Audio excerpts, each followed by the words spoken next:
ഈ റിവ്യൂ തുടങ്ങുന്നതിന് മുൻപ് എനിക്കൊരു കാര്യം പറയാനുണ്ട്.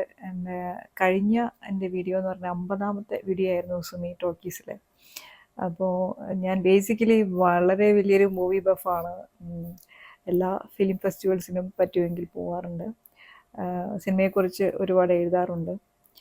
അങ്ങനെ ഒരു സിനിമ എന്ന് പറഞ്ഞൊരു സംഭവം എൻ്റെ ഒരു വലിയൊരു പാഷൻ ആയതുകൊണ്ടാണ് ഞാൻ ഈ ചാനലിൻ്റെ ക്യാപ്ഷൻ എക്സ്പീരിയൻസ് ഫിലിംസ് എന്ന് വെച്ചിരിക്കുന്നത്. അതുകൊണ്ടാണ് എൻ്റെ സിനിമ റിവ്യൂകളൊക്കെ കുറച്ച് എക്സ്റ്റെൻഡഡ് ആയിട്ട് പോകുന്നത്. ഒരു സിനിമയെ മൊത്തം അനലൈസ് ചെയ്യുക, സിനിമയുടെ ഒരു പ്ലസും മൈനസും, ആ സിനിമ നമ്മളെ എങ്ങനെ ഇൻഫ്ലുവൻസ് ചെയ്തു, അല്ലെങ്കിൽ എത്ര നന്നായിട്ടാണ് ഒരു സിനിമ ചെയ്തിരിക്കുന്നത് എന്നുള്ള കാര്യങ്ങളൊക്കെ ഇമ്പൾസീവ്ലി പറഞ്ഞു പോകുന്നതാണ്. അപ്പോൾ ഇതുവരെ ഞാൻ ഈ ചാനലിൽ നിങ്ങളോട് ആരോടും ഈ ചാനൽ സബ്സ്ക്രൈബ് ചെയ്യാനോ ഒന്നും പറഞ്ഞിട്ടില്ല. പക്ഷേ ചെറുതായിട്ടൊരു മോട്ടിവേഷൻ, ഒരു ഇൻസ്പിറേഷൻ ഇപ്പോൾ ആവശ്യമുള്ളതായിട്ട് തോന്നുന്നു. അതുകൊണ്ട് എല്ലാവരും എൻ്റെ റിവ്യൂസ്, സുമി ടോക്കീസിലെ റിവ്യൂസൊക്കെ ഇഷ്ടപ്പെടുന്നവർ ചാനൽ സബ്സ്ക്രൈബ് ചെയ്യുക, ഇഷ്ടപ്പെട്ട റിവ്യൂകളൊക്കെ ഒന്ന് ഷെയർ ചെയ്യുക. അപ്പോൾ അതൊരു വലിയൊരു മോട്ടിവേഷനാണ് തുടർന്ന് വീഡിയോസ് ചെയ്യാനായിട്ട്. ഷാനവാസ് കെ ബാവക്കുട്ടി ഡയറക്റ്റ് ചെയ്ത ഒരു കട്ടിൽ ഒരു മുറി സിനിമ ഇപ്പോൾ മനോരമ മാക്സിൽ അവൈലബിൾ ആണ്. ഒരു 4 മാസമൊക്കെ ആണെന്നാണ് ഈ സിനിമ റിലീസ് ചെയ്തിട്ട്. അപ്പോൾ ഈ സിനിമ കണ്ടു കഴിഞ്ഞ ഉടനെ തന്നെ എനിക്ക് പെട്ടെന്ന് ലോകത്തോടൊക്കെ ഒരു സ്നേഹം വന്നു എന്നുള്ള കാര്യം സത്യമാണ്.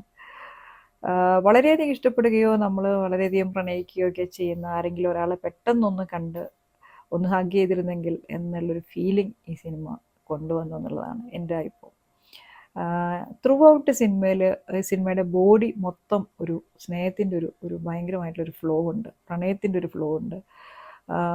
അതും ഒരു ഇനാനിമേറ്റ്, അതായത് ഒരു ഒബ്ജക്റ്റ് വെച്ചുകൊണ്ട് കണക്ട് ചെയ്തുകൊണ്ടാണ്, ഒരു കട്ടിൽ എന്ന് പറഞ്ഞൊരു ഒബ്ജക്റ്റ് വെച്ചുകൊണ്ടാണ് ഈ സിനിമയിൽ അങ്ങനത്തെ ഒരു ക്യാരക്ടർ ഫ്ലോ മുഴുവൻ ഉണ്ടാക്കിയിരിക്കുന്നത് എന്നുള്ളൊരു സംഭവമുണ്ട്. അതത്ര ഈസി ആയിട്ടുള്ളൊരു കാര്യമല്ല. എനിക്ക് തോന്നുന്നു, എനിക്ക് മലയാള സിനിമയിൽ ഇങ്ങനൊരു ക്യാരക്ടർ, അക്കമ്മയെ പോലൊരു ക്യാരക്ടർ വന്നതായിട്ട് ഞാൻ ഓർക്കുന്നില്ല. അപ്പോൾ എങ്ങനെയാണ് ഇങ്ങനെ ഒരു ഒബ്ജക്റ്റുമായി കണക്ട് ചെയ്തുകൊണ്ട് ഇത്രയേറെ ഈ അക്കമ്മ എന്ന് പറഞ്ഞ ഈ ഒരു ക്യാരക്ടറിനോട് നമുക്ക് തോന്നുന്നൊരു സ്നേഹം, അത് ഈ പൂർണിമ ഇന്ദ്രജിത്ത് ഈ ക്യാരക്ടറിനെ സ്ക്രീനിൽ പൊർട്രേ ചെയ്യുന്നൊരു ലെവലുണ്ട്. അത് പൂർണിമയുടെ ഉള്ളിൽ ഇത്ര മാത്രം പ്രേമമുണ്ടോ, അല്ലെങ്കിൽ ഇത്രയും ഒരു സ്നേഹവും പ്രണയവും ഒക്കെ മിക്സ് ചെയ്തുകൊണ്ടിട്ടുള്ള ഒരു പുറമേക്ക്